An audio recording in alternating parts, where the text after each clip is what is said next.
Hello, hello. So, what you see here has nothing to do with what I am about to read. It's just nice, and I thought y'all might be interested in checking it out. So, let's read. Let's read some. I'm gonna start in the middle because it's a decently long book, but I ain't gonna do you like that. We're gonna read Iamblichus of Syrian's Chalcis, Life of Pythagoras, Chapter 1. Importance of the subject. Since wise people are in the habit of invoking the divinities at the beginning of any philosophic consideration, this is all the more necessary on studying that one which is justly named after the divine Pythagoras, inasmuch as it emanated from the divinities, it could not be apprehended without their inspiration and assistance. Besides, its beauty and majesty so surpass human capacity that it cannot be comprehended in one glance. Gradually one only can some details of it be mastered when, under divine guidance, we approach the subject with a quiet mind. Crickets. Having therefore invoked the divine guidance and adapted ourselves and our style to the divine circumstances, we shall acquiesce in all the suggestions that come to us. Therefore, we shall not begin with any excuse for the long neglect of this sect, nor by any explanations about its having been concealed by foreign disciplines or mystic symbols, nor insist that it has been obscured by false and spurious writings, nor make apologies for any special hindrance to its progress. For us it is sufficient that this is the will of the gods, which all enable us to undertake tasks even more arduous than those, having thus acknowledged our primary submission to the divinities. Our secondary devotion shall be to the prince and father of this philosophy as a leader. We shall, however, have to begin by a study of his descent and nationality. Chapter 2, Youth, Education, Travels. It is reported that Anasius, who dwelt in Cephallenian Samos, was descendant from Eupator, the fame of which honorable descent might have been derived from his virtue or from a certain magnanimity. In any case, he surpassed the remainder of these Cephallenians in wisdom and renown. This Anasius was by the Pythian oracle bidden form a colony from Arcadia and Thessaly, and besides leading the inhabitants of Athens, Epidaurus and Chalkis, he was to render habitable an island, which the virtue of the soil and vegetation was to be called black-leaved, while the city was to be called Samos, after Same in Cephallenia. The oracle ran thus: I bid you, Anasius, to colonize the maritime island of Same, and to call it Phyllis. That the colony originated from these places is proved from first the divinities and their sacrifices, which were important by the inhabitants, second by the relationship of the families, and third by their Samian gatherings. From the family and alliance of this Anasius, founder of the colony, were therefore descended Pythagoras' parents, Nestorus and Pythias.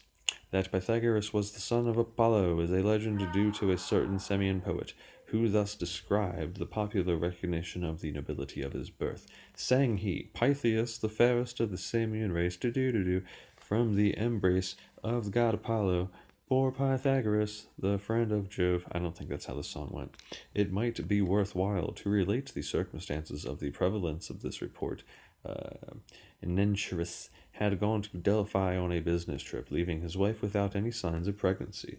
He inquired of the oracle about the event of his return voyage to Syria, and he was informed that his trip would be lucrative and most conformable to his wishes. And most conformable to his wishes, but that his wife was now with child, and would present him with a son who would surpass all who had ever lived in beauty and wisdom, and that he would be the greatest benefit to the human race in everything pertaining to human achievements.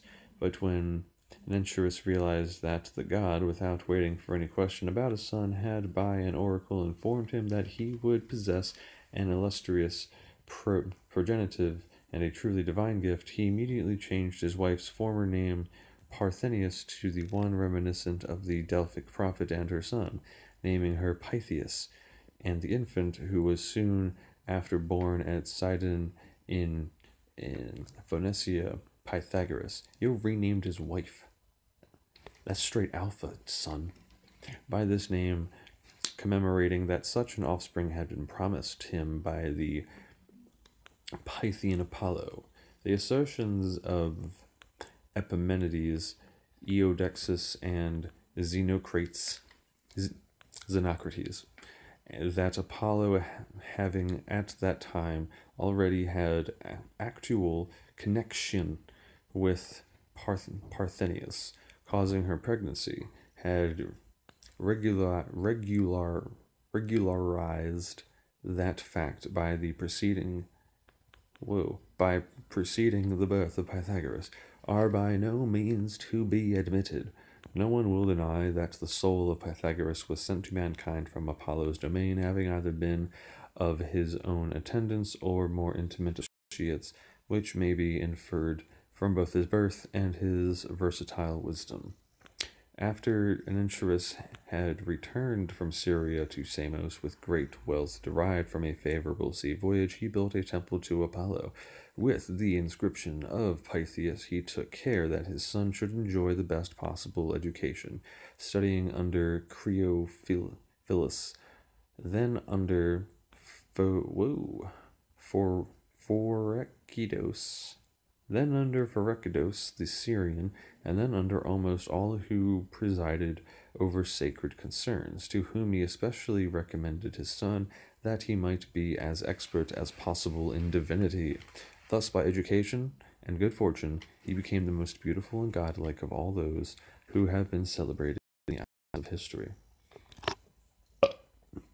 After his father's death, though he was still but a youth, his aspect was so venerable, and his habits so temperate, that he was honored and even revered by elderly men, attracting the attention of all who saw and heard him speak, creating the most profound impression. That is the reason that many plausibly asserted that he was a child of the divinity, enjoying the privilege of renown, of an education so thorough from infancy, and of so impressive a natural appearance. He showed that he deserved all these advantages by deserving them. By the adornment of piety and discipline, by exquisite habits, by firmness of soul, and by a body duly subjected to the mandates of reason, an inimitable quiet and serenity marked all his words and actions, soaring above all laughter, emulation, contention, or any other irregularity or eccentricity. His influence at Samos was that of some beneficent divinity. His great renown, while yet a youth, reached not only men of illustrious for their wisdom as Thales at Miletus and Bias at Prione, but also extended to the neighboring cities. He was celebrated everywhere as the long-haired Samian, and by the multitude was given credit for being under divine inspiration. When he had attained his 18th year, there arose the tyranny of Polycrates, and Pythagoras foresaw that under such a gubernare mentore, mind control, under such a I don't like this word. It triggers me, man. Makes me very angry. Under such a government, his studies might be impeded, as they engrossed the whole. So by night he privately departed with one Hermonodamus, who was surnamed Creophilus, and was the grandson of the host, friend, and general preceptor of the poet Homer, going to Pherecydes. Whoa, yeah, Pherecydes to another, the natural philosopher, and to Thales at Miletu. These Greek is intense. He successfully associated with each of those philosophers in a manner such that they all loved him, admired his natural endowments, and admitted him to the best of their doctrine. Thales, especially, on gladly admitting him to the intimacies of his confidence, admired the friends who were in every accomplishment surpassed by Pythagoras. Pythagoras had already acquired, by communicating to him the utmost, was laying stress on his advanced age and the infirmities of his body, advised him to go to Egypt, to get in touch with the priests of Memphis and Jupiter. Thales confessed that the instruction of these priests was the source of his own reputation for wisdom, while neither his own endowments nor achievements equaled those which were so evident in Pythagoras. Thales insisted above all this,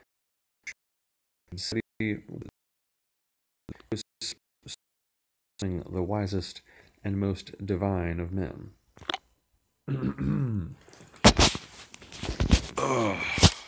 What's going on? Check connection? This will do for now. We'll do chapter 3 later.